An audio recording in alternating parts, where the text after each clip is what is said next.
We do clay challenges. So twice a year, we all pick a theme. We pick a theme, and we all do a piece of work around that theme. Those are usually our July and December programs.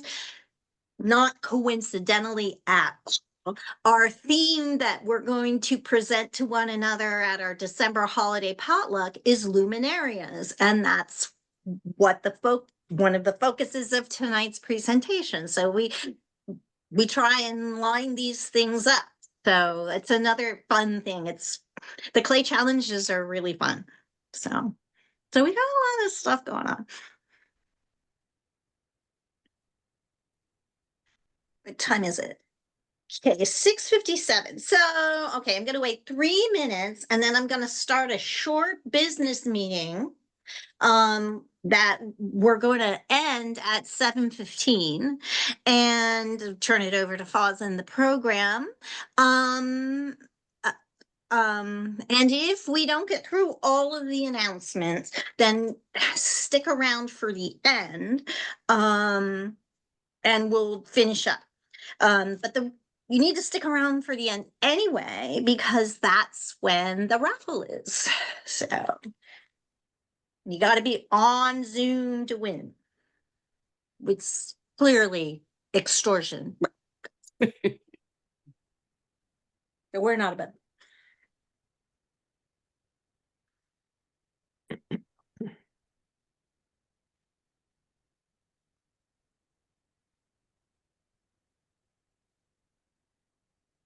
Well, if some of you folks were on here for the last half hour, you heard Jody during the social hour, you heard Jody talking a little bit about the art walk, which was a big event in downtown Ventura this past weekend.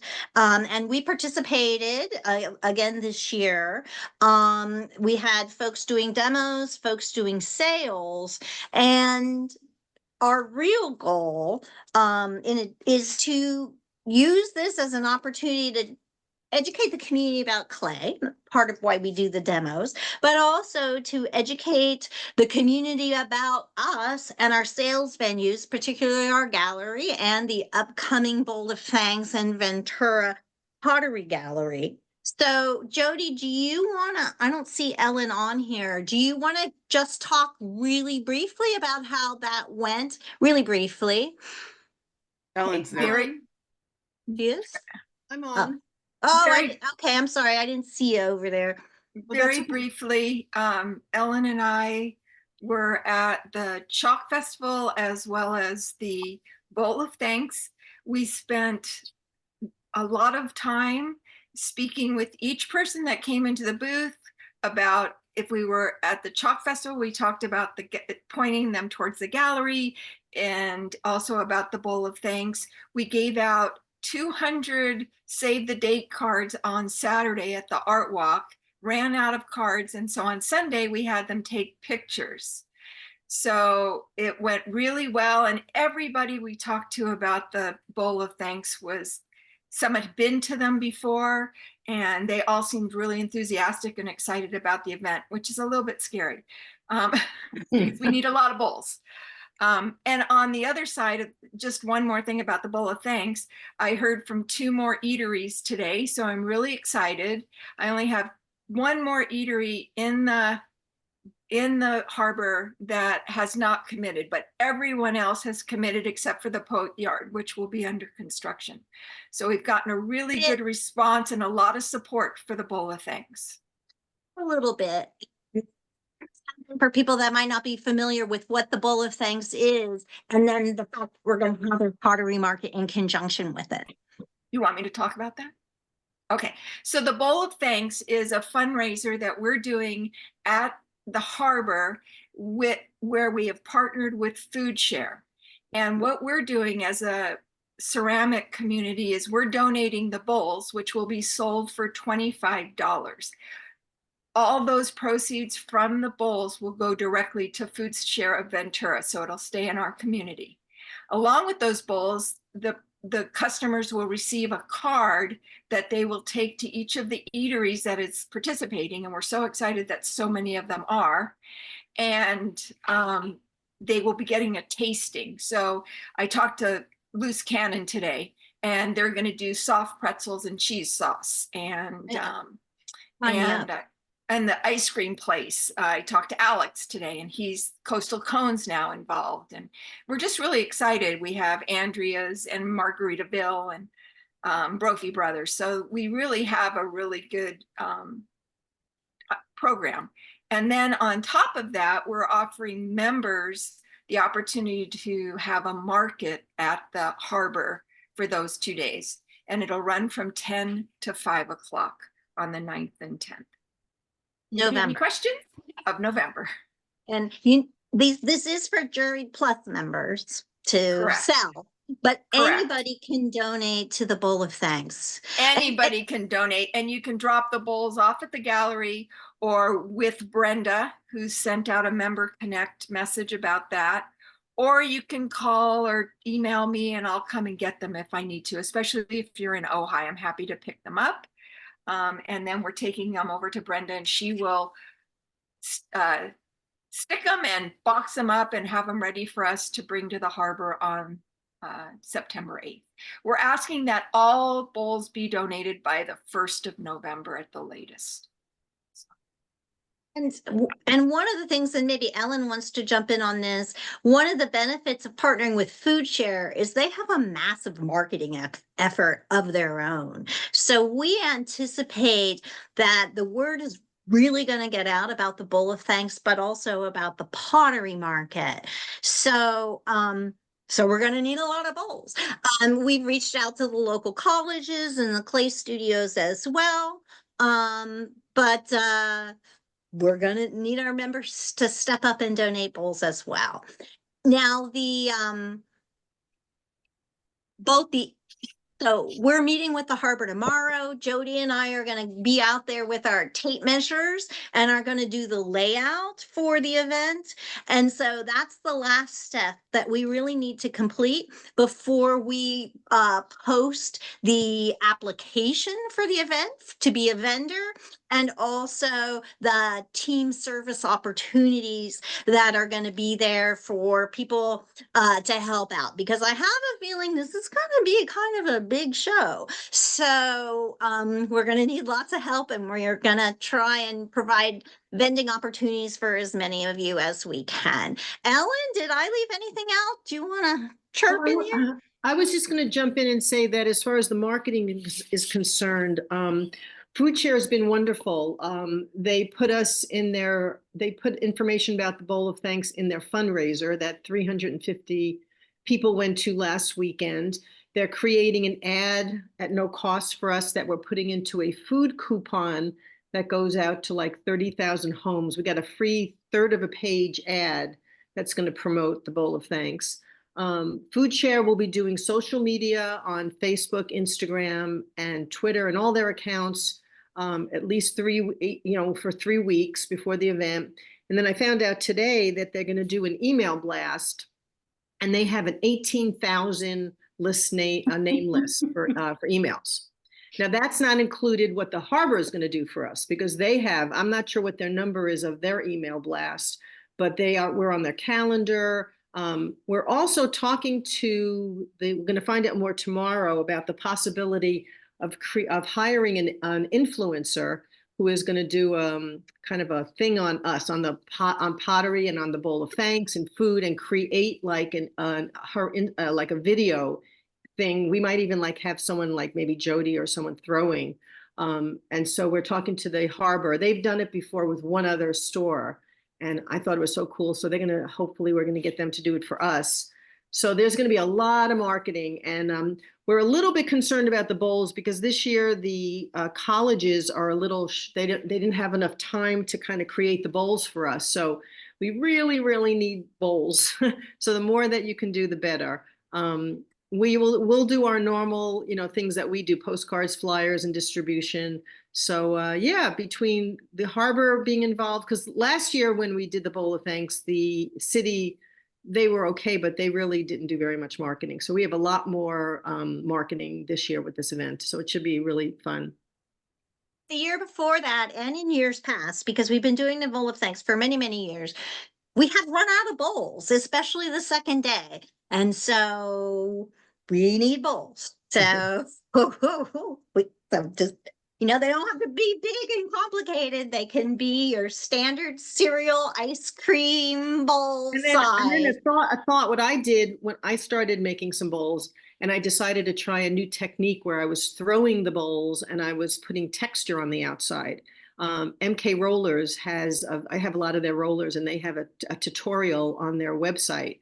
And they're quite adorable. So I kept making them, and they were fun. So it's fun to use this as an experiment and maybe try different glazes, but that might be a good excuse to make more. Great idea. That's a great idea. Okay. I'm going to move on really quick. Jeannie, what's happening this Saturday? This Saturday is finally, yay, our opening reception at the Beatrice Woods Center in Upper Ojai for our annual show, which is titled Non-Traditional Teapots.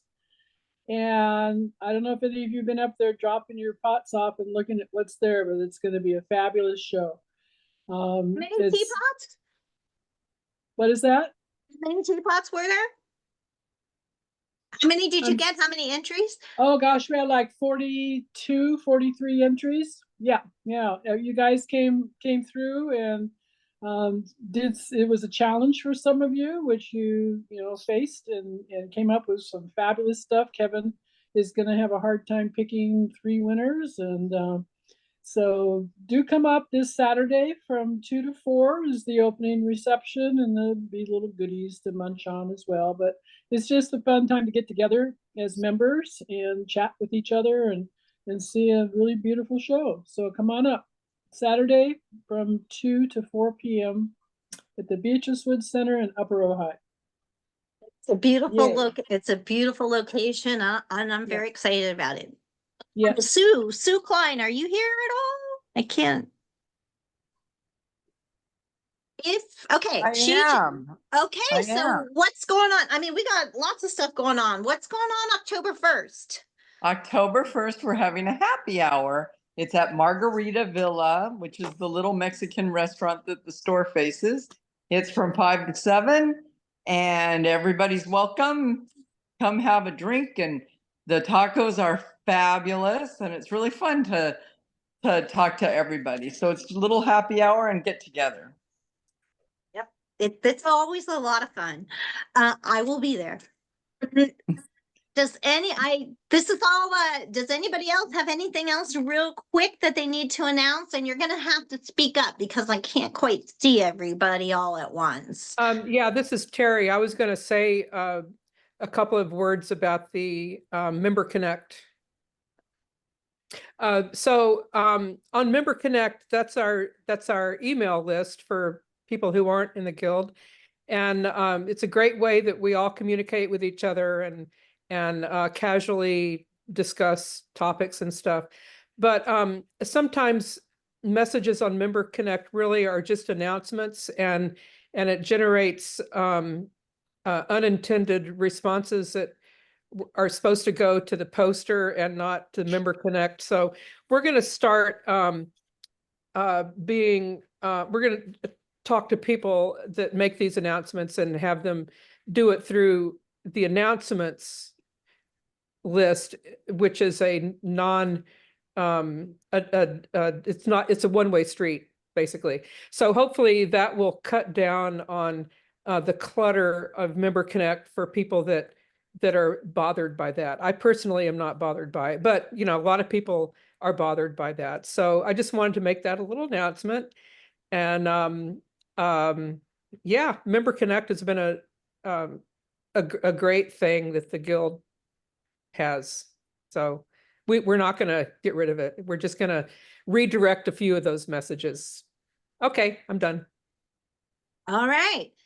Okay, last chance for any final little brief snippets of information you want to share. All right, then I am going to turn this over to Foz, who is going to introduce our guest, and we're going to see our presentation from Diamond Corp. So what I'd like to do is I'd like to say that in putting out in the newsletter requests for people to join the program team, we've been very successful. And we now have a 5-member program team that are going to be working away at programs for 2025. And thank you to everyone that may be here that responded to the survey. We're going to be using that information when we meet next Sunday to see what your interests are. So I want to quickly introduce the people that are on the program team. So if you're at the annual meeting next month, which is a face-to-face meeting, or at the holiday potluck, and you see one of these people and you have some ideas, please share them. So we've got Maureen Schultz. Do you want to, can you wave your hand? And Vera and okay, so they're here. So Maureen Schultz and Vera, and the third person that's here, thanks Maureen, is Meredith Linden, and Meredith has made the arrangements for tonight's program. So I'd like her to take it over right now. All right, so tonight we have the pleasure of Nikolai Bush, Director of Engineering at Diamond Core, to talk about carving tools that they produce, especially focused for our Luminary project, but they offer a lot of other kinds of products too, for not just sculpting, but they have the carving and trimming and sanding tools among a lot of others. They even sell some clay and glaze. Their website is at diamondcoretools.com, and they even have a fax page and other information, a lot of information about their process and about their products. Nikolai's going to do some demonstrations, and there will be a question and answer period after the presentation. So if you have questions related directly to like where he is in the presentation, you can put that in the chat because I'll be monitoring it and interrupting him as needed. And then the rest of them you can save until the question and answer period. And there will be a raffle for a product from them. And the only other thing is people that, and if you're on a phone, I apologize, but if you're on your computer, you can go to where it says view. It's a checkerboard or a tic-tac-toe board, and you could change view to speaker. Mm-hmm. And that way you'll be able to have a better view of Nikolai during his presentation. Okay. All right, so Nikolai, whenever you are ready. All righty. Okay, hopefully you can hear me all right. Thanks, Meredith. All right, we're on there. Cool. Well, welcome to Diamond Core virtually. We're here at our, you could call it the world headquarters outside of San Diego. So we're actually pretty close to you guys. And thanks to the Guild for having us on here. It's a great opportunity for you and also just for us to talk about our tools and what we do. And I love kind of answering people's questions later on when we get to that. And hopefully I'll show you a few things that you haven't seen, or if you aren't familiar with Diamond Core tools, hopefully I'll show you, a few kind of tips and tricks and a few, like a bit of an overview of what we have. So yeah, huge shout out to just you guys for having us on here. I will say we do, for anyone joining, we do have a discount code for 15% off. It's Ventura 15. So you guys know about that. I made sure to make sure that no one else knows. So I'll pop it in the chat later. And then we'll be giving away 2 of the X set ones later. And those are some of our fluting tools. I will get to those in tonight's presentation. And so it's a really great set. Again, if you aren't familiar with Diamond Core tools, there are some of our fluting tools. We have a lot of them, but I'll show you how to use them and some different techniques, and hopefully inspire you to make something cool. So for tonight, I just kind of wanted to start off a little bit at a high level of kind of what kind of tools we make, and then work our way down into some of the carving tools. And I know one big project that you guys are going to be working on is the theme of luminaries. It's definitely, it could be a lot of things. It can be broad, but I want to show you a few unique things that you can make with Diamond Core tools that relate to that luminary project, and kind of some interesting and hopefully new cool things you can do. So that being said, we have a lot of carving tools. If you've been on the website, you've seen probably, an overwhelming amount of pieces of metal on a stick. We get that a lot, and probably the number one question that when folks come in here or we have a workshop here, they're just like, I don't know what tool to use. I have one, and maybe you don't even pick it up because you don't know what it does. So I've kind of worked on talking to people and kind of breaking it down into what style you want to do. And we have a lot of very specific tools to do a very specific job. And so I try to start a little bit broadly and then hopefully explain some of the method to the madness here. What I won't talk about is we have trimming tools. That's a whole world in itself. We have a lot of the extruder tools, and I won't get too much into those tonight. Again, that's a whole world. And so that's something that, I could spend a lot of time on. Really what I'm going to be talking about are all of these carving tools. And the primary things, we have a classic carving tool, which, hold these up a little bit. They look like these. You've probably seen this P1 about somewhere. A lot of you may have it. That's kind of what we call like a classic carving tool. We have the fluting tools, which is what I will get to. They have a blade like this on them, and they have a very unique groove, and you use them in a unique style. We also have a lot of fine point tools, I'll call them. These have 2 grips on them, and they are what they sound like. They have a very, very fine blade on there. And so that's sort of I'd say 3 general categories. We do have some of sgraffito tools, and you've heard of the L3 most likely. These are little diamond tip sgraffito tools. I won't talk about them as much tonight either. That's, we only have 3 of them. It's a very unique style of sort of, etching away through slip or under glaze on a piece. By far the most tools that we have revolves around the carving tools. And so if I go back to the P1 for a minute, the P1 is what we call a V-tip. And I'm going to hold that up so you can see it. So we have what's called a V-tip, a U-tip, which is U, and a square tip. And so I'm really emphasizing that because almost every tool at some point, one way or another, relates back to those shapes. It's kind of a basic shape that we can put into the blade. And then within those shapes, we have all different sizes. So I'm only going to be using a few of the sizes tonight. But when you look at Diamond Core tools and it feels overwhelming, what you really have to think about is we have every size of everything. So you can do exactly what you're doing. For the classic carving tools, they're really just those 3 shapes. So a V, a U, a square, and then every size in between. And the next part of that is these are both V tips, but one is a curved blade and one is a straight blade. And so you'll see the P1 in the yellow has a curved blade to it, and the P12 is straight. So that is the other big difference between a lot of our classic carving tools. Every shape, we basically have every combination of what I said, a V, a U, a square, and then a curved or a straight blade. And so between that, you end up with, almost 30 tools. And so it looks like a lot, but it's really kind of broken down into, those shapes.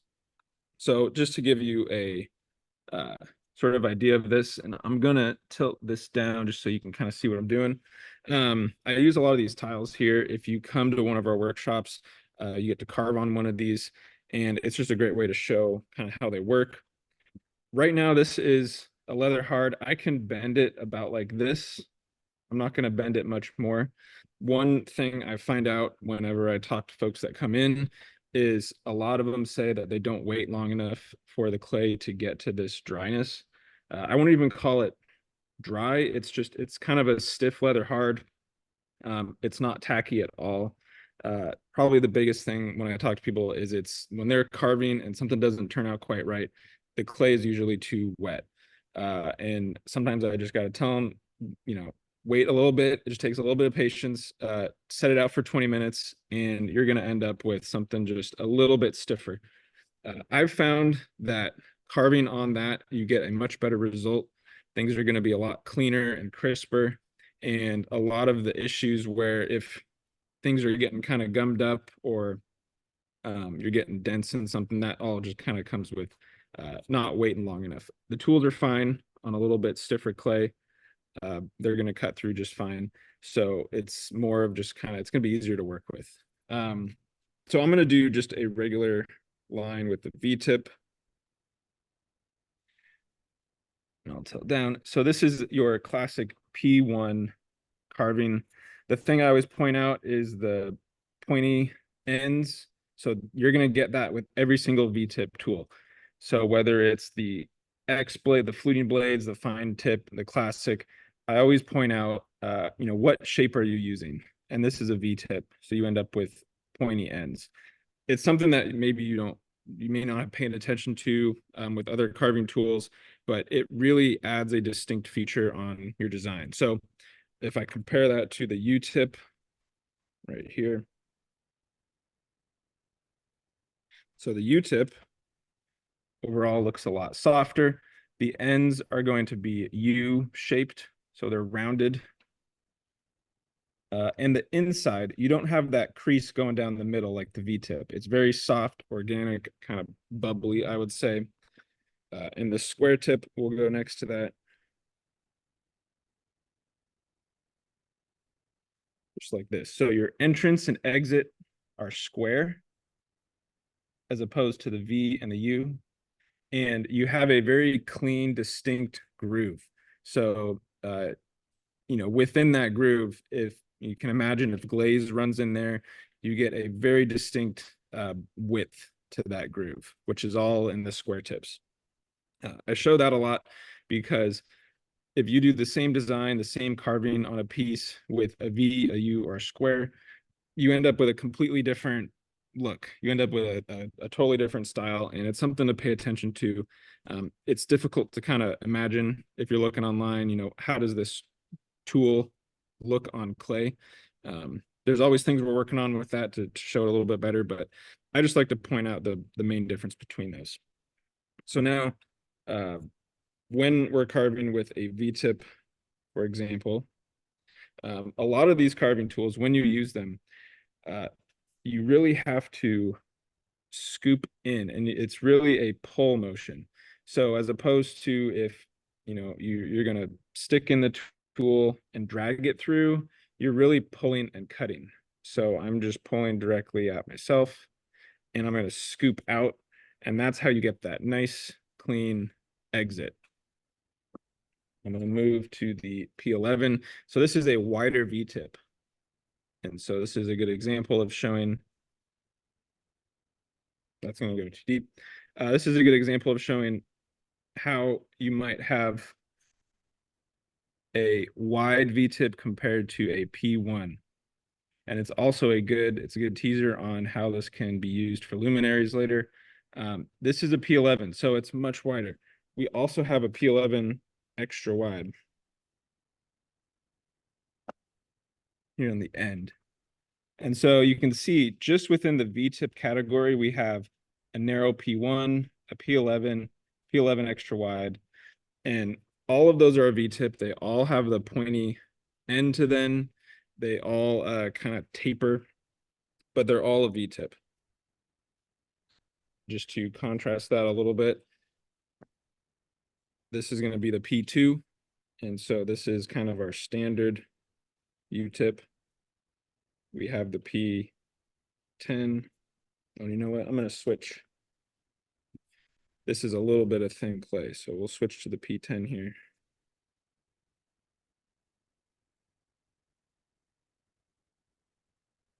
And the extra wide.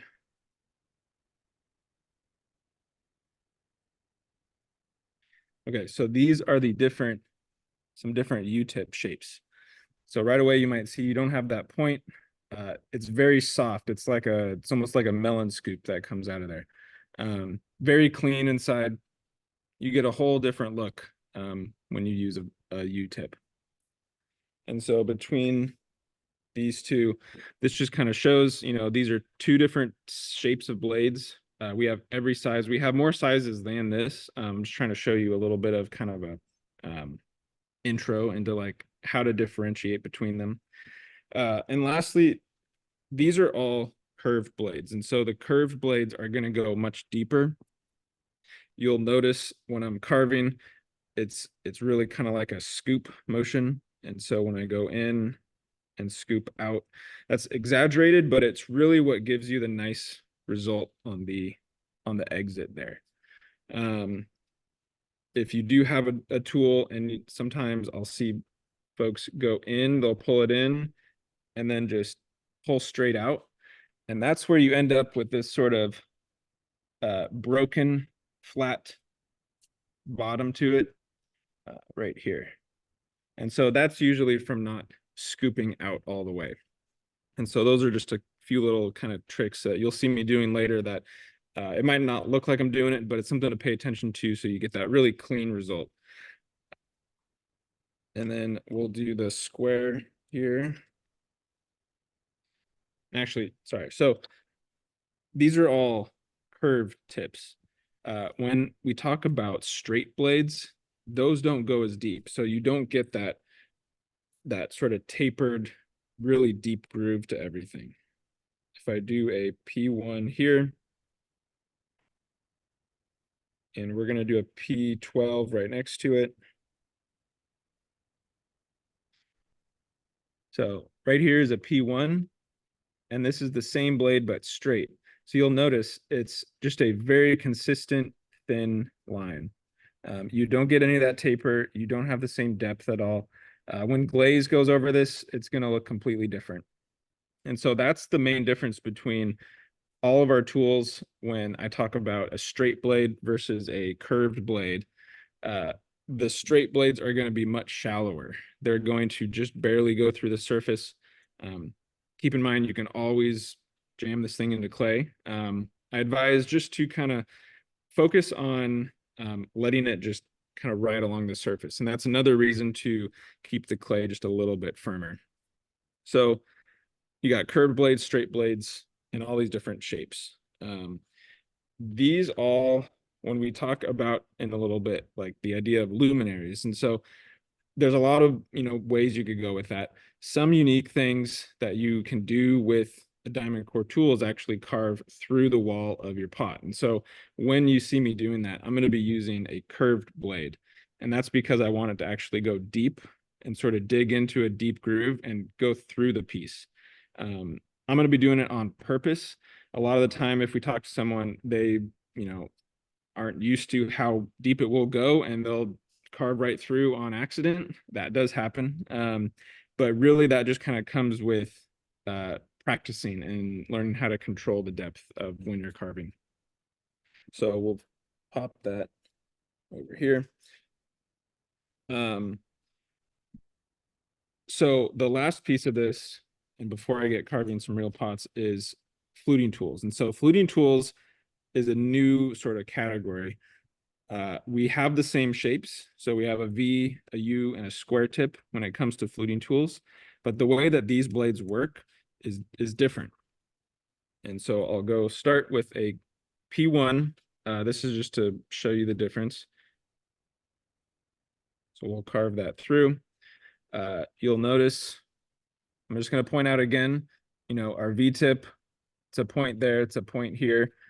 The other thing I want to point out is the sharp corners on these grooves. And I'm hoping that shows up enough on the screen. But when you carve with a groove, or sorry, with a curve, kind of a classic tool, you end up with very sharp edges here.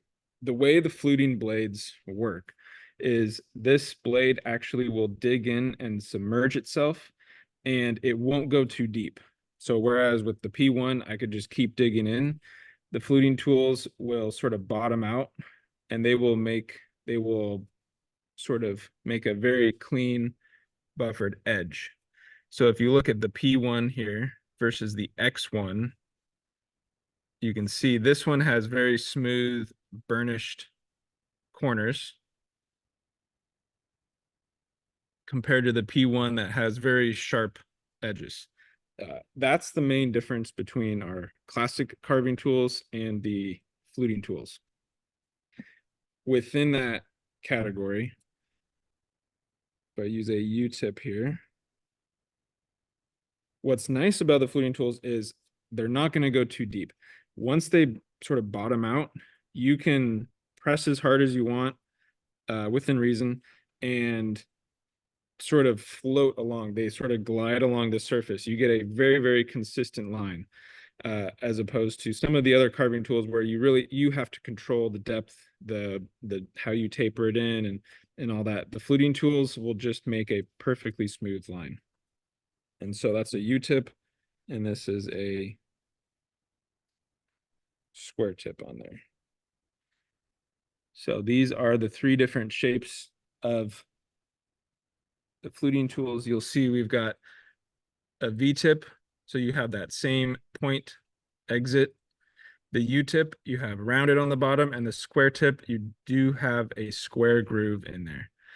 And if you look from the side on the square tip, that groove, you still get a very defined square shape to it, but the actual edges here are very smooth. So you'll see that little bit of shine where it almost looks burnished. That's all just a single motion from the tool. So those are the fluting tools, and those right there are the set that you'll see later is what we call X set 1. So fluting tools, they I kind of, when I talk to people, they're kind of nervous about, well, I don't want to carve through, or how thick should my piece be? That's a very common question. This slab that I'm using right now is right about 1/4 inch. What I'm going to pull out now is just a little cup, and this is less than that. So this wall thickness is maybe about, I don't know, 4 or 5 millimeters. I've already done some carving on here, but I'm going to kind of start over with what I've done. So this type of design is all fluting tools.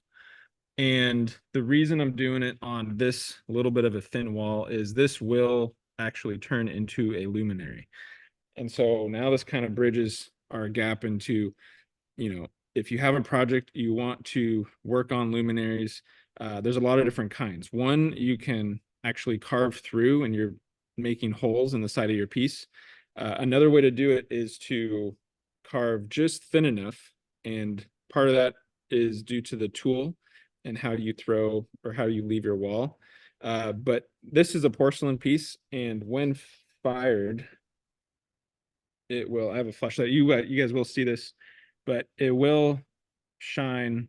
Light will go through there. So actually, Jamie here, she's going to turn out the light, so you'll get to see what it looks like. That's going to be way too bright, but you will see with a porcelain piece, this isn't carved through, it's just glowing. Here's another piece. So you'll see that you can make some pretty neat carvings and designs just by carving into the surface a little bit. There we go. Cool. Oh, I got one more here. So this is one where I did go through the surface. You'll see a candle won't be quite as bright, but I'll show you what this one looks like with the lights on. Cool. Thanks, Jamie. All right. So that's a good sort of example of how you can use these tools to create a unique sort of luminary. This one I actually did carve all the way through, and that was done with the P tools, we'll call them. So like the regular P1 that I showed you, that one carved through. The rest of these, when you look up close, they're not carved through at all. All this one is that X1, that single fluting tool, and it's just done with a very simple pattern going around, and that will glow. So that's what I'm going to be doing on this piece in particular, and I have a few others to show you as well. So when carving a pattern, when I start with things, and if you've joined some of our live streams on Instagram, I kind of always talk about, well, when you go to start something, do I need to divide the piece up? Can I just go for it? I do a little bit of both. One product we do have, and you may have seen, are these little metal carving ribs. So some people have these and they don't know what they do. They're really fun. It's really up to you on how to use it to design your piece, but it's just a handy tool that you can use to divide your piece up. Or you can put it on the side and you can actually carve lines into it. I'm not going to use that yet, but one thing you can do is actually put it on your piece like this, and there's little dots that go around. And sometimes what I'll do is just I'll use the back of the tool and just put a little dot through those little holes just to sort of help divide the piece up. In this case, when I don't do that is when there's enough little tick marks or enough divisions where you don't really notice if it's, quarters or thirds or something. So at this one, I've just been going around and I do kind of like a finger spacing through each one. So I'm going to finish carving this just to show you how I made this design. I'm using the X3. So this is a square tip fluting tool, and we'll look down in here. And I'm just going to do a short little pull. It's not much. And so sometimes on the fluting tools, you can do like a really long groove, but what they're really also good at is just doing a short little sort of scoop, I call it. So a short scoop, short little scoop. And then right here at the end, I usually kind of ballpark it so I can fit 2 more in here.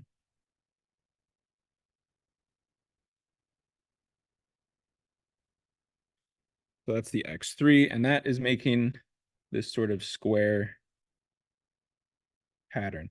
And the way I trim this is I leave sort of a edge going along here, and I do a scoop right through that.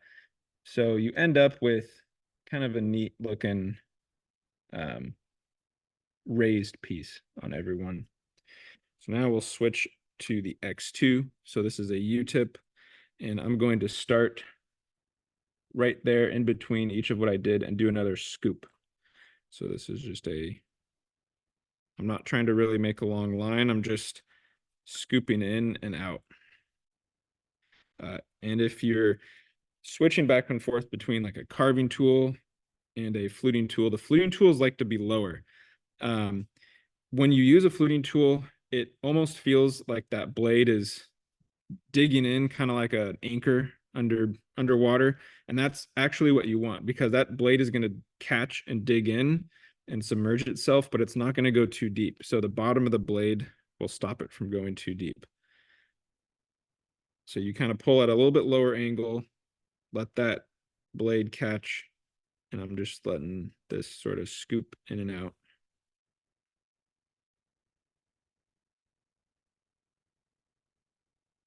Just like that.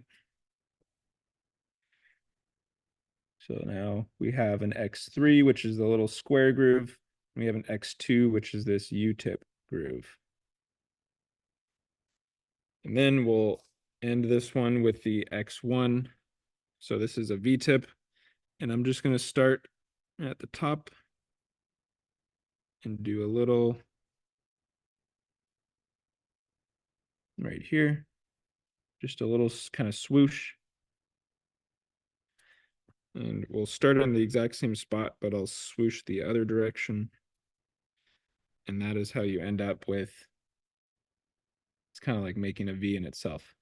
And so I'm using the shapes that these tools have made, and I'm kind of carving in between them.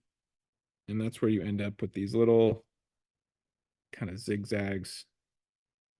And you can imagine, so this is a porcelain. Let me get some water.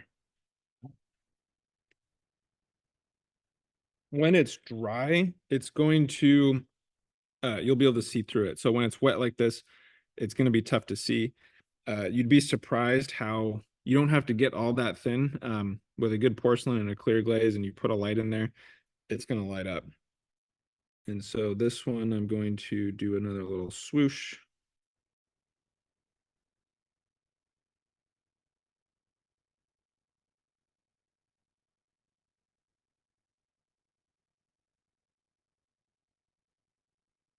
And as you use these tools, you really can sort of practice tapering them in and out. With a little, and as you kind of get better at them, you have a lot of control over the depth of that groove and sort of the shape of it. With the P tools, with the regular carving tools, you can do that, but I would say it's a little bit harder sometimes. So if you're not used to sort of controlling that element of a carving, I'd say try the fluting tools, the X tools. They're really easy to use, and that doesn't necessarily mean beginner. If you are a beginner, they're a great place to start, but they're just very comfortable to use and sort of easy to carve, and a very reliable result to them.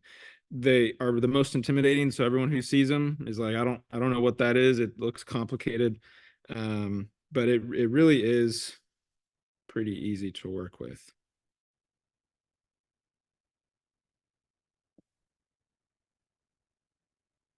All right, so I made it all the way around,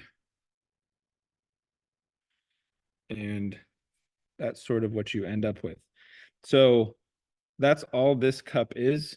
And now imagine when you put a little light in there, this is going to light up, and you're going to get, different shapes of little lights that will come through the V-tip. So wherever I used an X1, you're going to get a thin little line. And wherever I use the X2, kind of in the middle here, that glow will be a little bit larger. So that's just kind of one little example of a simple pattern. You can do this on a small little piece. Even though it's a fluting tool, you might think I need to do big, long grooves with it, but the fluting tools are great for these tiny little scoops. So you're making a pattern, you're making a design just with these little scoops of the blade. So we'll set that one aside. The next one is going to be a little bit larger. So this might, you can imagine you can put a little candle in there. This one I'm going to do some longer grooves on, and I've already started. What I did here is I actually used this little metal rib, and so that goes right on top, and everywhere there's like a little dot, all I do is I put a tiny little dot on the clay, and then I know where to start.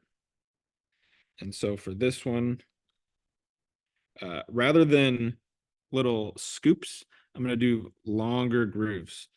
And you'll notice once that blade is submerged, I can pull it through, and I'm just going to get a very consistent line. So I'm going to start here, just like that. So what you get out of there is just one really clean piece. I've seen people turn this into something. If you care about that, you can turn it into a little leaf or something. When I pull this through, what's nice about these is they cut very smooth. So this is a little bit thinner metal than some of our other tools. And we say they cut like butter. This is what actually feels like butter, some of these fluting tools. And I'm just doing a long groove.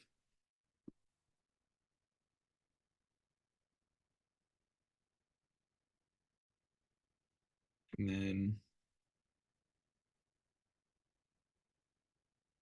start up here.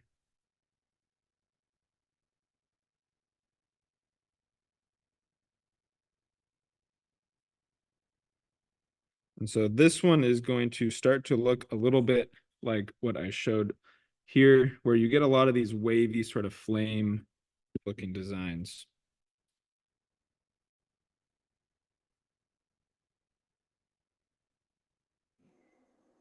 Jeannie's asking if you're working on a foam pad. I am, yes, this is foam. So that's key. I have one, we have multiple here. I have one at home. Anytime I'm doing a carving like this, I always have it on a foam pad. I also, on the inside, I do sort of support the inside wall a little bit. Maybe don't have to, but I just like to make sure I don't, squish the whole piece. Um, it is, again, that sort of stiffer leather hard, so it's not going to necessarily squash, but as I'm carving, I just want to make sure I don't deform it or anything.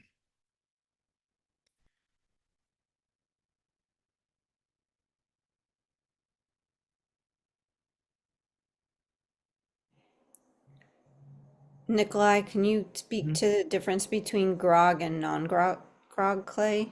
Yeah, so this is a porcelain. It's this, the smoothest you're gonna get. The tools work great on it. On a grog clay, the tools will still work, but you will notice, especially on the fluting tools, you'll kind of get those little pieces of grog will drag, and you'll get like tiny little streaks. And so again, it's not that noticeable. Fluting tools might be a little bit better. The regular tools, the P tools, when you're carving there, if you have too much grog, you're going to notice the little edges of that groove might start to sort of break away or chip away. It's more likely for that to happen with some grog. But the tools will work on anything from porcelain to a really heavy grog clay. I'll say some of those little details, like the tiny little V tips or the square tips, you might notice those a little bit better on a B mix or a smooth clay. Sometimes I've just noticed with grog, some of those little details can get lost. But the tools are going to be fine. So if you're used to working uh, with a groggy clay, you're totally good to use these. And something like this with long grooves, like sort of long flowing grooves, that's going to look great on almost anything.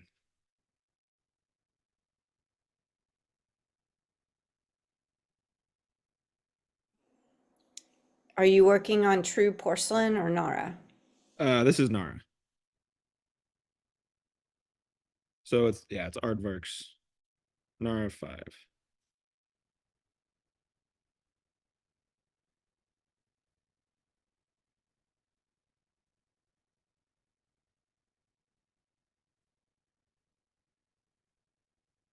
And you could do this with a B mix also. It's I've just noticed this. When you get it, a little bit thinner, that light just shines through quite a bit better.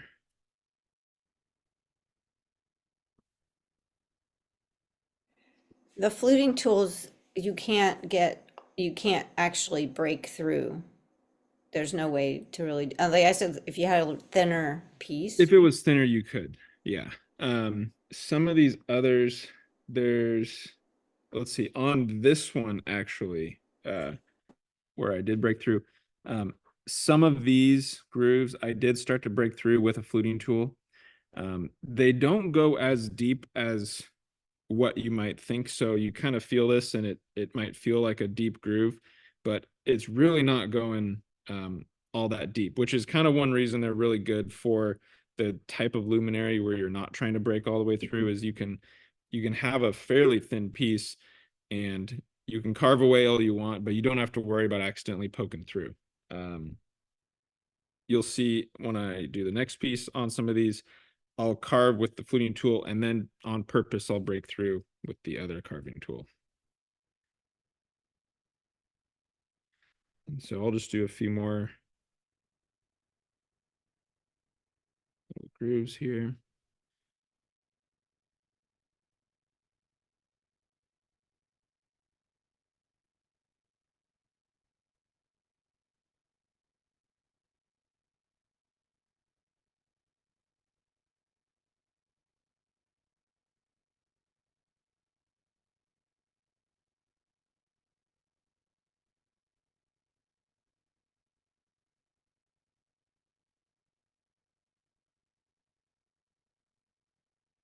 Yeah.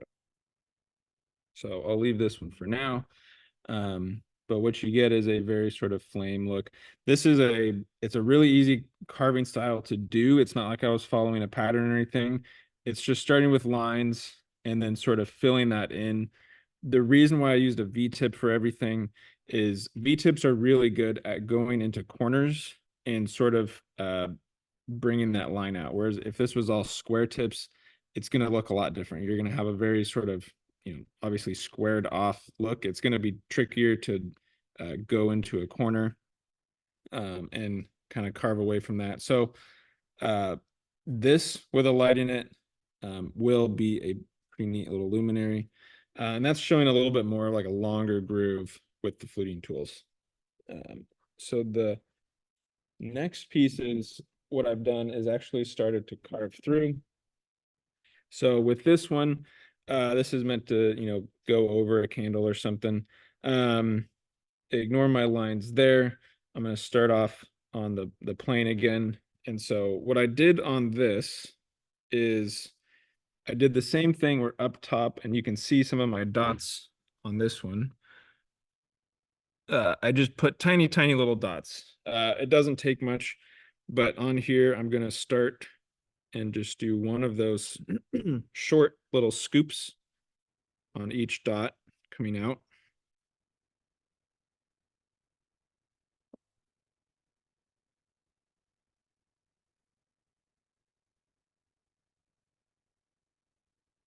There we go. And then similar to the last one, in between each of those little V-tips, I'm going to do an X2 little scoop.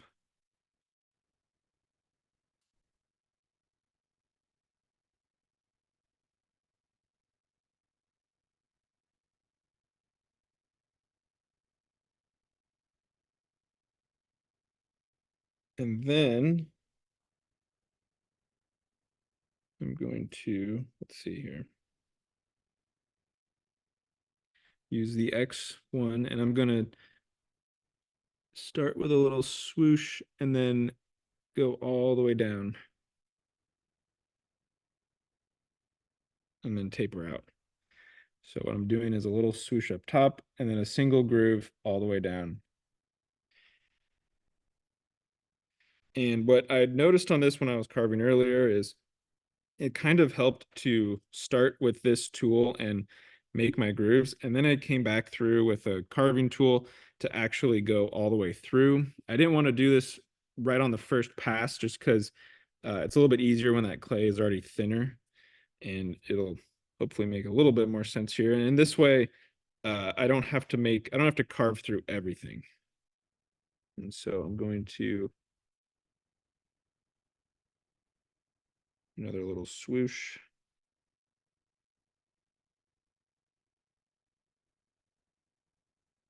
Here we go. Make sure we're right track.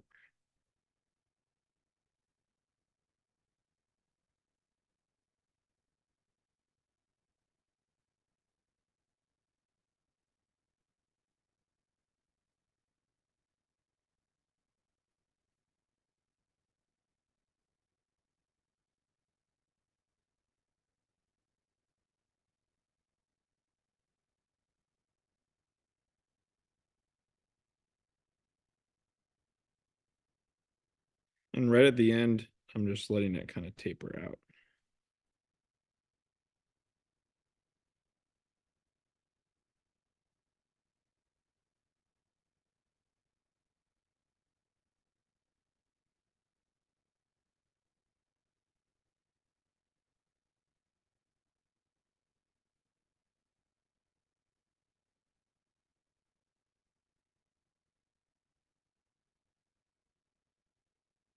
And then right next to that, I'm going to do another short little line.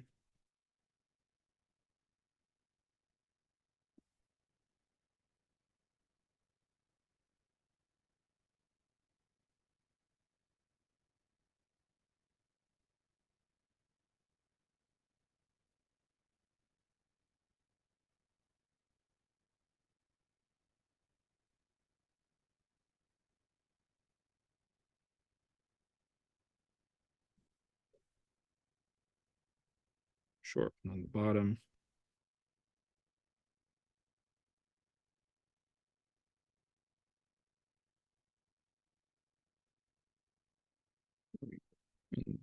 here.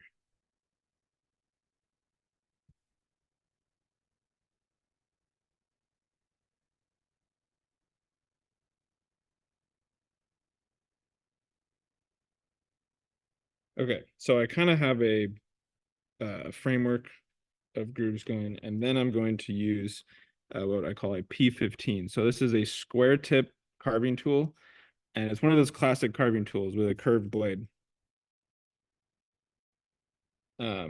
So now I'm actually going to carve directly in that groove that I did all the way, going all the way down. Let's see here.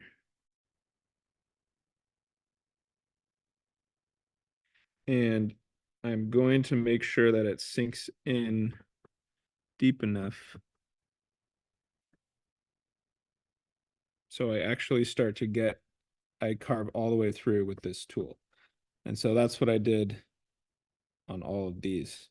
I noticed, like, it's a little bit harder to describe the feeling of it, but I notice it's a lot easier if you start to, you try to do this on a full, on just like the full thickness without carving first, it's not going to go as easily.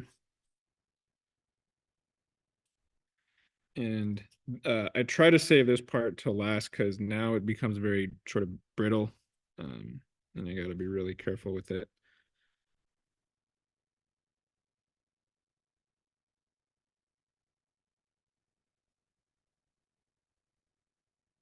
I'll just add one more little line.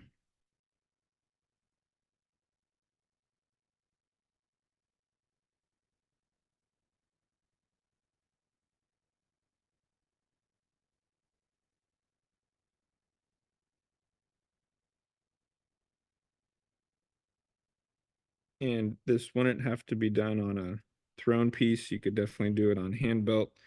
This is just sort of an example of, how you can sort of create different styles of luminary or that effect.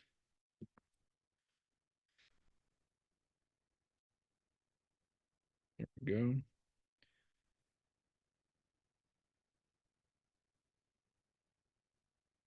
All right, one of these on my spacing got off, so I just won't show you that side. Now on the top, that's when I switch back to the P1. So you'll notice there's some holes on some of these, but not the others. And so that's where I do the same thing, but with the P1 in that existing groove. I'm going to try to just, I'll call it dig in, but I'm not pushing. It's just a pull scoop motion. And make sure to scoop out.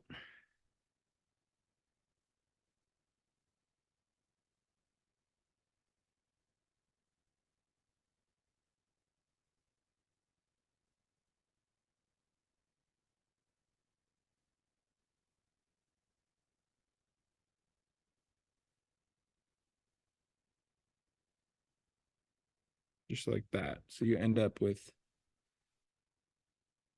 that nice pattern on there. So now that there's a lot of holes everywhere, that's what I'm trying to save till sort of last, is to do some of these last little scoops. So I'm going to be using the P1, and I'm going to go through some of these other grooves that I made and really delicately try to just barely cut through.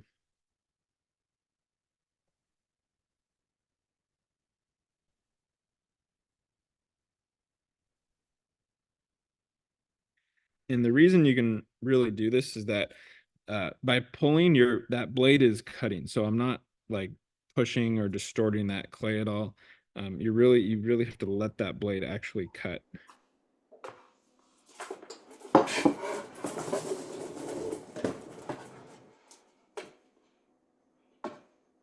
Be very gentle.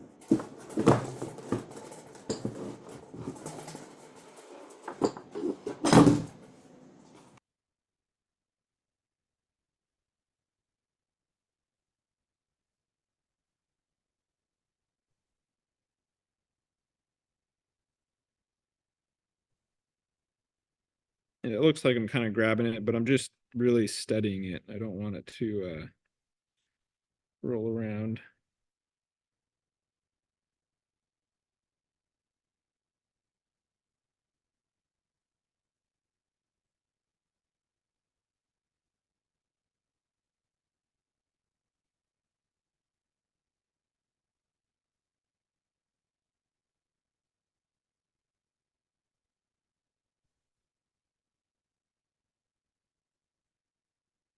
All right, just a couple more here.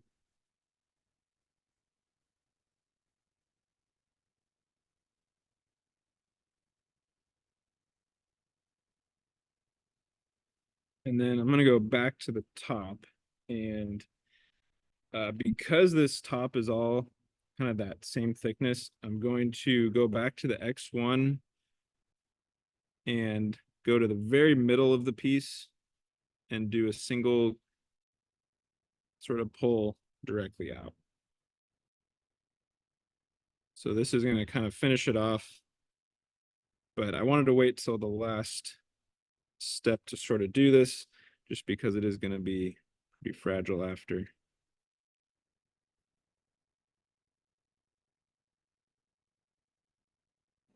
Couple of questions, Nikolai. Yeah. What metal is the blade made with, and can they be resharpened or sharpened or replaced? So all of our blades, and this goes for any like trimming tool, carving tool, it's all stainless steel. So you're not going to get rusty. You can wash them, you're fine. But they don't need sharpening. You can buy a replacement blade after over time you'll wear through. But the whole concept of all of our blades, whether it's trimming tools, carving tools, is they're so thin you don't have to sharpen them. So they're going to stay the same sharpness. You're going to get that same effect all the way up until you'll actually like completely wear through the metal, and that blade will sort of pop, and then you can just put a new blade on. And so yeah, we do get that a lot. You don't have to sharpen them. There's really no maintenance to them other than just keeping them clean. I do see another question here. Clean up the carving.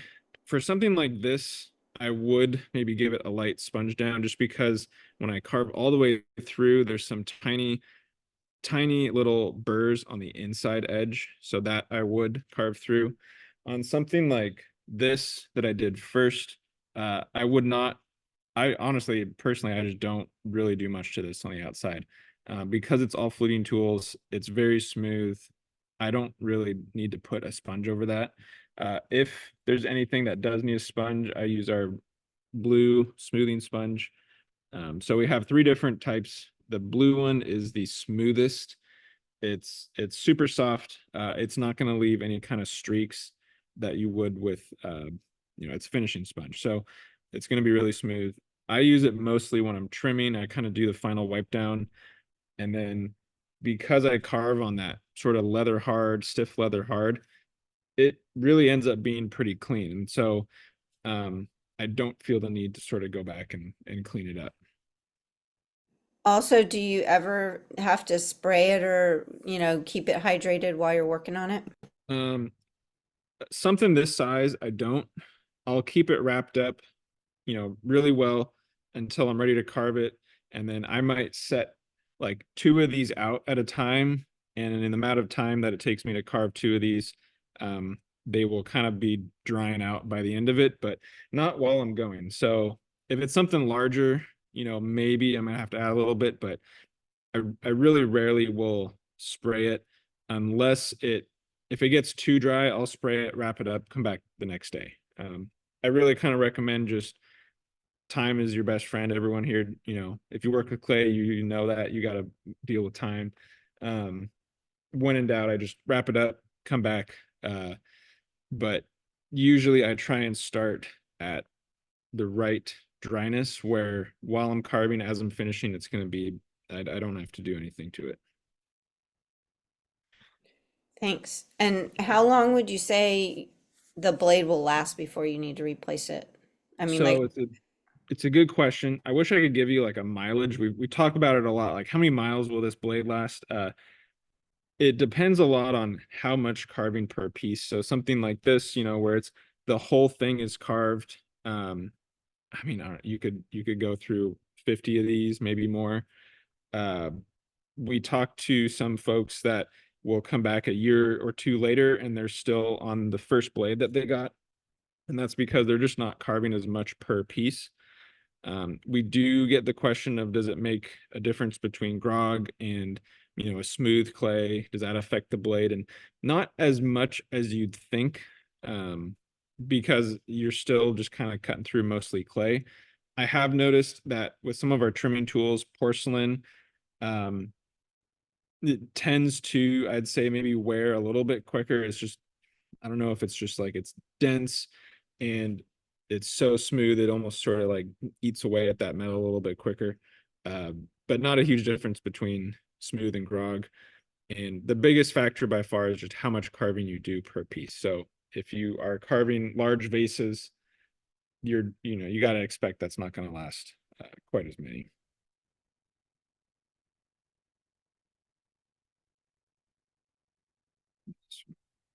So I'll do this one final.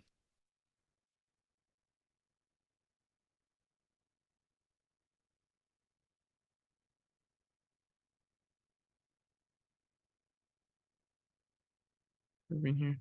All right, so call this one good for now. You see some holes in there and you have a neat top to it.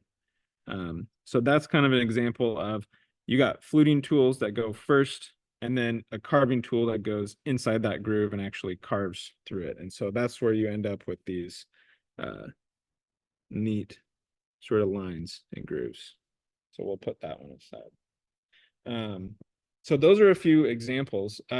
If you want, I do have one more kind of larger piece I can show some on, or if we have more questions, we can kind of open it up to more of a Q&A. If anyone wants to see something specific, I can show you on a tile. But I love answering questions, and if anything you saw you're not sure about or you want to see again, I'm happy to go there as well. So we'll see what you guys are kind of thinking. Go ahead and feel free to like unmute yourself and ask your questions or talk Yeah, to him go for it. directly. I have a question. I have a couple carving tools already that I love. And of course, they came with replacements. I haven't had to replace them yet, but Mhm. how do you do that? Can you show me actually how to do it? I mean, it looks simple enough, but I can because show you. it bends, can you just show how you I replace the can. It's a blade? good. Yeah. I'm glad you asked. And I'm just wondering. So, do you have like the regular Mhm. carving tool? That's the one I have. Okay. That exact one. So, I have uh, actually two of those. I have that one and then I have the square one. it's a good And I have a question. couple fluters that I'm afraid to use, but now I'm not. I get that. So it's kind of intimidating. It's a funny blade, but it really is easy. And once you carve with it, once you get it going, I'd say it's probably the most relaxing. Like if you're sitting there and you just want to do something easy, relaxing, and you end up with a really great sort of effect, the fluting tools are really where it's at. It's kind of Well, like I'm like a afraid secret. I want to try the fluting tool because I have the carving one, but I don't know how to control it. So, and I mean, I feel like from you seeing your thing, I want to get the fluting tools now because it looks like they're easier to control. You can, once you get the feel for it, it's all in sort of, you kind of have to recalibrate your hand. But Mm, once you get a feel for it, I think you do. And I've seen, I've talked to people that do have more control, just like you said, like on how mm, deep it mhm. goes. The P1, it's kind of like that classic tool. Everyone gets Go it, it's ahead. starter, but Yeah. believe it or not, it is one of the trickier tools to It's, actually use and control by far. I agree. I find it a little nerve-wracking sometimes. Mostly I do it on butterbells, and so it's just to make the outside of a butterbell look really interesting, but yeah, So, it's not no, even yet. try the fluting. Okay. So when you're loosening, I'm using our multi-tool. If you haven't seen this, it's awesome. It's got, your scoring blade needle tool. It's got a little wrench on here that I use. So every tool has a screwdriver side and a little nut side. You can loosen either one, whichever one you want. I usually like loosening the nut And that, side. You pull it apart, and if you had worn through the blade, you'd actually have two sides to the blade. And so you take that off. In this case, I just have the single blade right here. mm-hmm. And then you have The a nut. screw and a washer Oh, uh-huh. together. And so put that through one side. So you end up with this, where it's the blade, the screw, the washer, and then put that through the hole. So now you end up with that. Oh, okay. Oh, it's that easy. So you Is don't that have to worry about so it is actually ambidextrous, if you will. It doesn't, there isn't a front and a back. Yeah, I see. No, it's and then You just have to washer, flip it. the Yeah. nut on the other side. Yep. And then the last little tighten on there. Is that tool that you have available? Yes. So it's our Bird of Paradise multi-tool. It's Ah, got if you haven't seen it, it's ah, great. So this is what it looks like. The front of it has a little wrench on it. It also has a screwdriver that will fit all of our trimming tools and all that. It has a regular pottery knife in there. It has a little scoring tool. ah, And then it's got a needle tool there. wow. It's a super fine little needle. So it is just what we came up with. It's got all your sort of handy go-to tools all at once.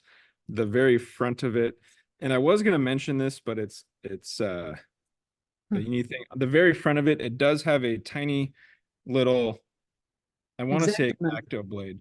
exacto blade. We call it the precision blade. And so if you are carving a type of luminary where you are trying to go through and carve like an intricate design, so that little blade would work for you. We actually don't sharpen it on purpose. So if you want to sharpen it, it'd be easy just to kind of uh, get a little sharpener and make it sharp. But we don't sharpen it, one, so people don't poke themselves. The needle tool is sharp enough, but also it's just kind of useful. You'd be surprised. Sometimes you just need a little piece of metal to do something in pottery. So I've run into that a lot where I'm trying to mark something or um, just add a tiny little dot to something, and it's handy to have a little piece of metal. So that's really what it's for. Cool, But thank you. yeah, I use it to tighten the tools, change the blades all the time. It is a wood handle. So if you have a tool and you may notice, oh, the blade's loose.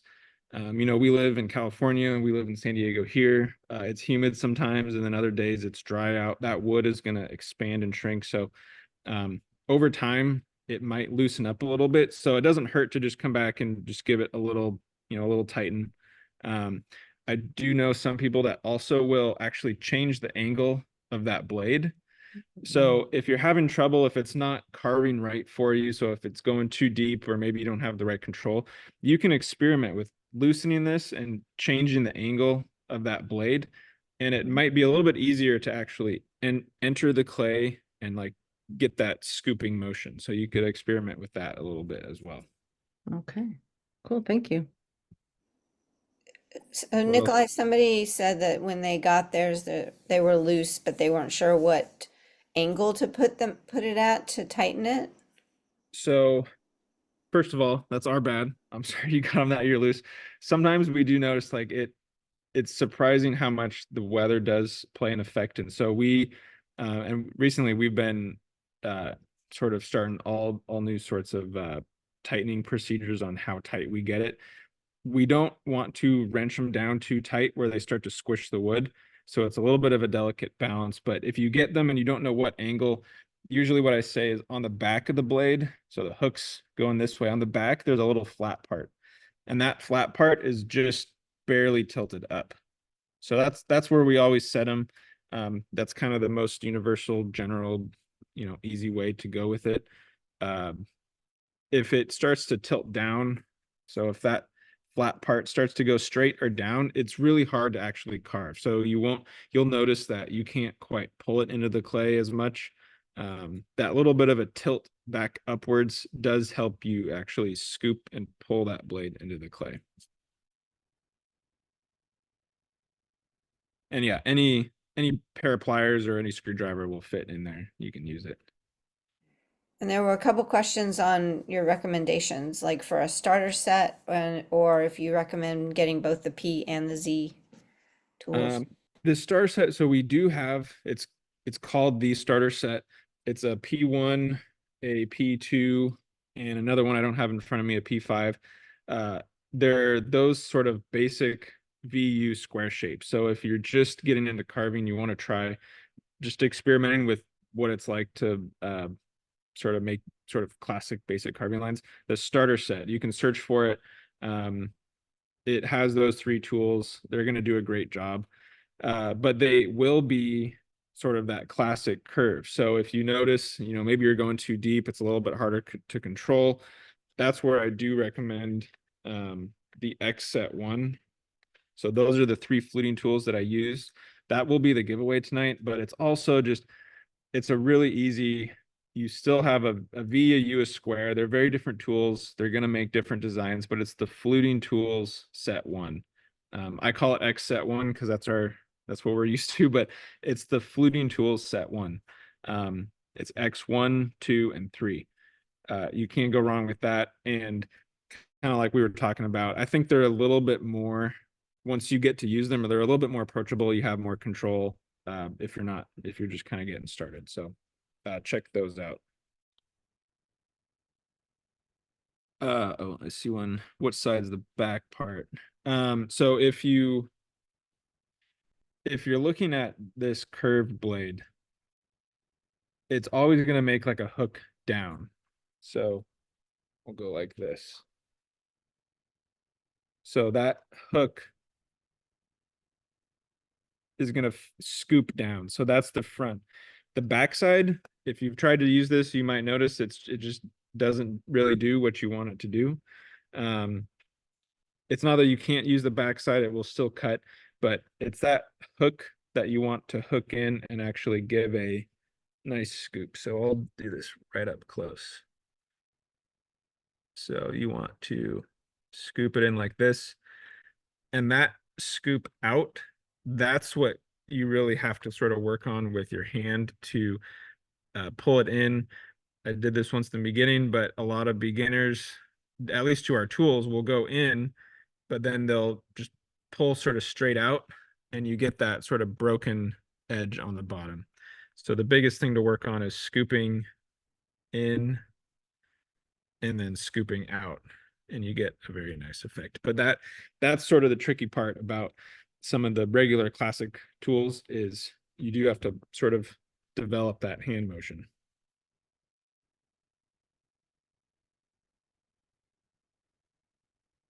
Aaron, go ahead and unmute yourself and ask your question. Yeah, hi. So I got one of the fluting sets when you had your most recent buy one get one free sale, and I'm just running into issues with, because the fluting blades are so much thinner, they're like bending out of shape super, super easily, and I'm like so hesitant to like I don't know what I'm doing, but Do you know I, what set you got? Because there's a couple tools that are, I I would think I say, got that one that you're working with. the It's first like one's it's got the square, the curve, or the rounded, and then the triangle, I believe. okay. Yeah, and like just even like, say if I'm making like an S shape, leaning over to one side slightly little bit more, it bent that side in on the blade. So now if I go to pull down, just like tried to make a straight line, one side of the blade has kind That's a of little bent wonky. bowed in more than the other. Like, and I'm using B mix. It was like I did the carving like the next day after throwing, so it wasn't like anywhere near bone dry. Mhm. And I'm So just, I don't know what I'm doing, but it's so what like, it could be, and it would help to watch it. I mean, if you want, you could even send us a video and I'll look at it. oh, okay. All that stuff makes it to me. What I do see on the fluting blades is, and you can tell me if this isn't what happened, but like if I just take the tool and I push it against the clay, you'll see it flexes like Yeah. that. Yeah. And so sometimes what I'll see folks do, and it's not like you're doing anything wrong, but if you don't know the feel of it, they push it down Uh, and then pull it in. yeah. And that will tend to, over time, that's going to start to sort of unbend that shape. Instead, what you can try doing is pull at a low angle. I'm just like touching it Right. in there. Instead of pressing it in, I'm just purely going to pull it back towards me, and that blade will it's that feeling where you want that blade to dig in. It feels like the blade is pulling itself in. Yeah. That's the feeling that you want to sort of get. But because it's so thin, and I mean, I've seen people do it here a bunch of times, where they're used to sort of just pushing this into the clay. They'll come in and just do that. It really is like a pull motion. Right. So And that would be my guess. I am doing that. I think I'll turn my video on for just a sec so you can see what I'm talking about. So like, oh wait. Oh, I don't know if you can see me or not. Oh yeah. No, Okay, so like if my planter is kind of comes up a little bit like on the top, I think when I was starting at the top, I had to kind of push a little bit more. I couldn't start with a drag because I wasn't working on a flat surface. got it. Okay. And so I was pushing lightly so I could get that dig in going. But even just that slightest push in to get into the clay was bending my blade. So what you said there with you kind of get like a concave curve to something that I'd say if the fluting tools had a weakness, that might be it, where they like to be low. And if this was concave, it's hard to get low in that specific shape. So in that scenario, it's tricky. In that scenario, you might not be able to get as deep, like you just won't get that same effect. And that might just be the limitation of the piece itself. Yeah. If your blade bent and it's all messed up, I'd say try switching blades. You can email us and we can send you a new blade. But try putting a new blade on. Sometimes with that in mind, a fresh blade you'll notice will work a lot better. It's so thin that if something wonky happens or you get an extra crease in there, it can be difficult to get that out. So I'd say the fluting tools, they all come with an extra blade. So try putting that on there. And then, because like the oh, you first, did? Okay. yeah, like Yeah. the first time I used it got wonky. So I had to go to my replacement blade right away. So that's why that's one reason why we put them on Yeah. there, just in case. But if you're still having issues, definitely, I mean, you can send a picture or a video just to our info channel, and you can tell them my name, and I see all that stuff. So we can kind of work more specifically with what you're trying to carve. But that's something like they do flex, like they do have that flex to them. Yeah. And part of it's just kind of learning how to, work with that flex and kind of use it to your advantage. Like the more you, and again, it's not something that you specifically did wrong. It sounds like it had to do with like the shape of your base and trying to fit in the tool in that. Yeah. I think I'm finding that I'm just going to have to start using it more on a piece that either goes like this, where I can kind of come around it, or just a flat one. But if there's ever that concave, trying to get that in, I'm afraid now. Thanks, Aaron. Yeah. Are there any other questions, Nikolai? Did you want to, was there other demonstrations that you wanted to do before we got actually into the question and answer, or? No, I think we're good. Those were Okay. couple good questions, and I'd say let's go into the regular question and answer. Okay, great.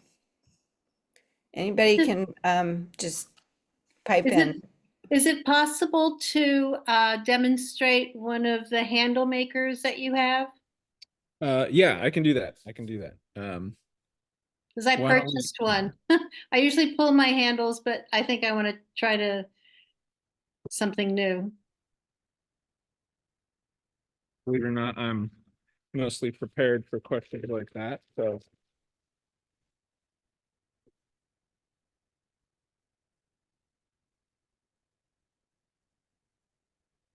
So usually, this is just a fresh bag of clay. I reuse it quite a bit for stuff like this. So we'll cut that off. So hopefully you can see that there. This is an R204. So it's that sort of classic concave handle shape. You've probably seen it. This is an extra large one. They all now, if you have an old one, they don't, we have these little thumb screws on everything now to adjust the depth ski, as we call it. So there's the blade, and then there's this ski right here. So if you loosen it, that can be adjusted, and that's what changes the thickness of the piece as you pull it through. So I'm going to set it about halfway. So when I pull that through, it's going to ride on that little ski. When I talk to people about the extruders, the biggest tip on this is actually pulling at a low angle, similar to the X tools, where if you go too high up and you dig in, it's just going to kind of like pull out. And if you make it all the way through, that extrusion might stick down to the clay again. So those are the two most common things. Really what fixes that is just lowering your hand, and I'm not pushing into the clay. I'm purely just pulling straight across. So pull across, and if you're at a low enough angle, you'll see the extrusion here actually like lift itself out of the bag of clay. And so it'll come right out as long as you're at a low enough angle. And so that will be your handle. If you get to kind of like tilt up a little bit, you'll start to see all sorts of problems with it sticking back in there. Or the biggest thing is, I will do this hard. If you're pushing into the clay, that tends to kind of smush that extrusion back in there. And then you're left kind of digging it out, and the surface just doesn't get as clean. So even though this is a really fresh, wet bag of clay, you can get a nice extrusion out of it by just gently letting it sort of glide across there and pull it out. On the extruding tools, I've talked to people a lot. I always mention this, is that you can use an extra large one or a regular size one. You can take this like little blank and then go pull it a little bit with some water, and you actually stretch it out. You kind of give it a more natural look, but you still can keep all the cool little features and grooves. And so some of our really complicated shapes where we have a lot of interesting grooves on there, just pulling it a little bit, you kind of stretch it out, you get a nice looking handle, but they're very repeatable. And then you can stick it on. We do have all these little handle forms now, so you can put it on one of those to dry. So check those out. So hopefully that answers some questions, or if you haven't having issues. So Oh, thank you. Yeah, thank you. Where are those handle forms? yeah, we have a lot. We have a lot. I Of just those. noticed that. And do you always recommend, so my mistake, because I have one of those too. I just started it and I love them, but I was obviously am I making the mistake where I'm wedging the clay, I'm squaring it off. I don't need to do that. I could just do it right off my block. You can do it right off the block. We, in our directions, you could call them, we say, I always would kind of recommend in the beginning, like using a piece of clay that's a little bit stiffer. It's not right out of the bag. You're not going to have as many problems. If you use that technique, you can go straight from the bag. You just got to make sure you're careful taking it out, because it's really going to be soft, but it'll cut out of the bag just fine. So.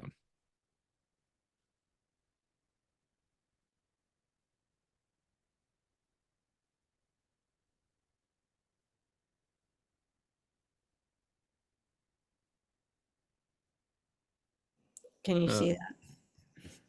I'm looking at one other question here. You're starting P tool. So the P tools, real quick, don't come with spare blades. The only tools that come with a spare blade are the fluting tool and the fine point tools.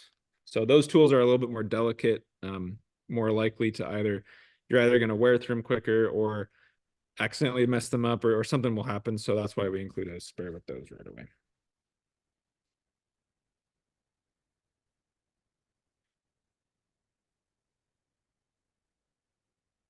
What else we got here?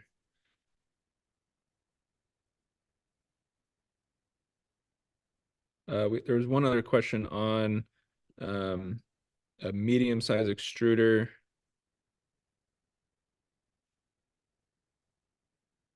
So that one that I just demoed, this is the XL extruder. So if you have to keep in mind that it will shrink a little bit. So if you got the regular extruder, the oldest one, those I've talked to the most people where once they're fired, they're done and they're on the smaller side. The XL extruder is quite a bit bigger. This is kind of a medium thickness setting too. So if you had dialed back that ski all the way, you could get something about twice as thick. That would be quite a bit larger. Can you say a little more about the stick in, the pointy stick in? I mean, I can think of things that I can use that for, but was there a purpose to making it The the other end of the tool? this Pointy? Well, yeah, on the other ones, it looks really pointy. Is it sharp? so on all of these, Yeah. it's pointy. A lot of them we just try to knock off that sharp point so it's not going to necessarily stab you, but it's just something useful. So rather than having a squared off tool or something like that, we just wanted to add a little point. I use it all the time to kind of mark those little dots like I had talked about. It'll fit through any of our little stencils. There's these little holes. So I use it to kind of mark designs, do dots. I know people that will kind of pencil in their design. It's really just sort of a useful back end of the tool.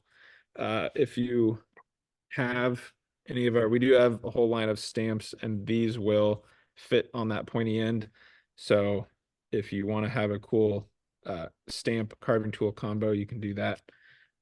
But it's just something useful. Kind of with all of our tools, we try to make every part of it useful. Like on the extruders, this end we really thought would fit under handles if you need to get in and smooth something out. So it's just something that you can use here and there. When do you recommend using the stamp tools? Leather hard? Leather hard, definitely. Let's see. So yeah, I'd say leather hard. I use them at the same time that I would carve. So sometimes it's that like a 5 minutes, 5-10 minutes past like what you would trim sort of deal. If you're going for the full impression, so on the stamp tools, right now this clay, I can barely bend it like that. That's probably the hardest I would use the stamp tool on, and I wouldn't even use the whole stamp. And so a lot of these stamps, we call them the impressions because you're not going to press the whole thing into the clay. We make them small enough where you could if you wanted. Even when I'm doing that on a mug or anything, I always will have a hand or a finger directly underneath. And if there is a piece here, I push it in and I'm actually like pressing up against that stamp. So that way I can use it on a little bit, I'll say drier, but it's kind of a stiff leather hard. I can use the stamp on that without really like poking through or deforming the whole piece. If you use it on a little bit too wet, it might stick, or you can go back and you might smush the piece. So yeah, I'd say like a leather hard about when you'd carve at. Okay, last call for questions, and we're going to do the drawing. Will you be at NCECA? We will. Salt Lake? We will. Yep, we'll be there. We'll have a big booth. So Be you there? yeah, definitely. If you're thinking about going, it's worth it. It's a lot of fun. So you can come try all these tools and see everything that I talked about. Are you going to be at Aardvark on Saturday? We're not going to be there, unfortunately. But maybe next year. So we'll think about going. We are going to be at ClayCon West, which is in January. It's in St. George. So it's a great little show. It's not as overwhelming as in Sika, but there's some really cool artists there, and so we're gonna have a little booth there. If you can definitely drive there from where we're at. It's a little bit of a day trip, but you can it'll be cool. So we will be there as well. What's your discount? How long is the discount code good for? It's gonna be good for 2 weeks. So What's the code? Oh, let me put that in. That's important. Is it case sensitive? Yes. Do Okay. caps. All caps. Okay. All right. Super. Thanks. Yeah, good. Thanks for reminding me. So it's good for 2 weeks from today, 15% off anything in the store. So go for it. Thank you. This was very informative, especially the differences between the regular tools and the fluting tools. Oh, for sure. Yeah, no, hopefully you feel inspired and get Can you carving. give that that code again, your discount? Yes, it's Ventura, Venture and I did put it in the chat. It's all caps Ventura 15, no spaces. 50. Okay, I didn't see No, it. 15. 15. Okay. Thank you. Oh yeah. Thank you. All right, so Foz is going to do a drawing for the 2. Nikolai, you said 2. Yeah, we're doing 2. So 2. Okay. we'll get your information and send it right to you. Yeah, so if you are chosen, would you please message Nikolai with your information, your address? Will that work, Nikolai? That'll work. You can even, if it would be easier. Oh, I guess if it's everyone on the call, go ahead and email me. I'm going to put my email in the Oh, chat. okay. Okay. That's great. That's Thanks. a good idea. Okay, so the first person's name is Maureen Schultz. And Bush. Woo-woo. Are you here, Maureen? She was here. Oh, She looks looks like she happy. got it. Let's see. Cool. Is she here? She is. Oh, Oh, yeah. see her there. Yeah. We can't hear you. Okay, there she is. Okay, cool. All right, the second person is Paula. Sorry, BA. did you say BALA Bala? Yes, I did. That's you. Yay, I won, woohoo! Thank you. So you're going to need to, both of you, you're going to need to email Nicholas. He put his email address in the chat. Very good. Thank you. Oh, great. Yeah. No, shoot me an email. We'll get you hooked up with a cool set. And for anybody that joined late, because I know a number of people did, the Ventura County Potters Guild maintains a YouTube channel. If you go to our website, vcpg.org, probably, I'm going to say a week or two, this presentation will be posted so you can watch it again or share it with friends of yours that weren't able to be here today.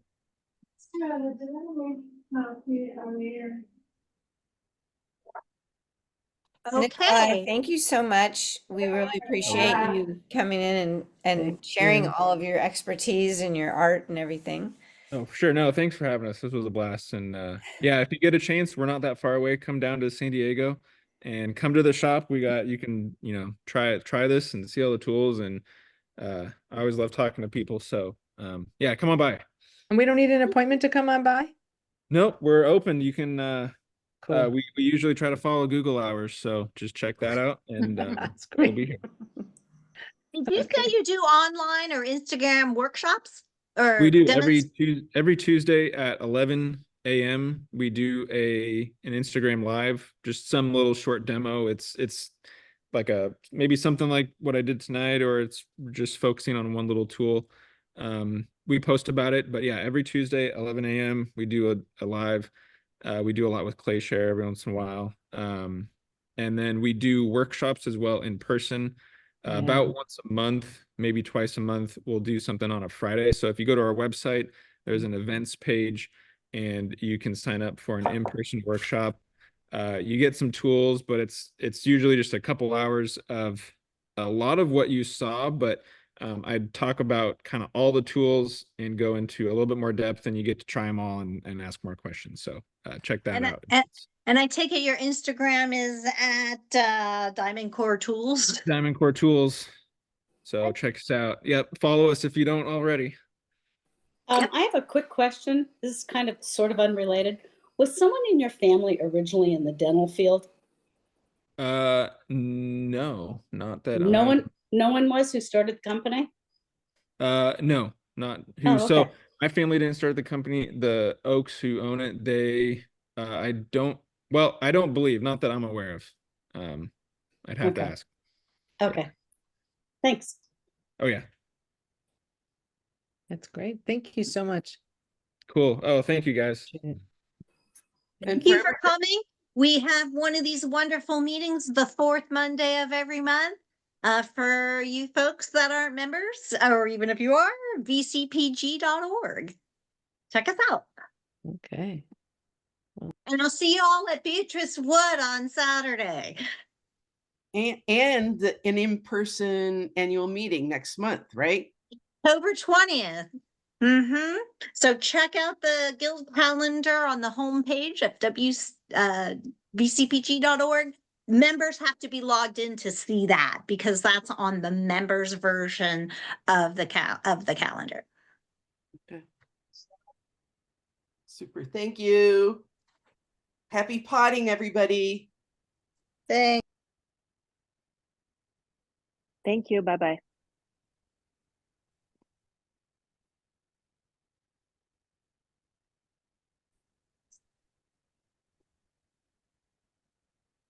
Jody, see you tomorrow at 1.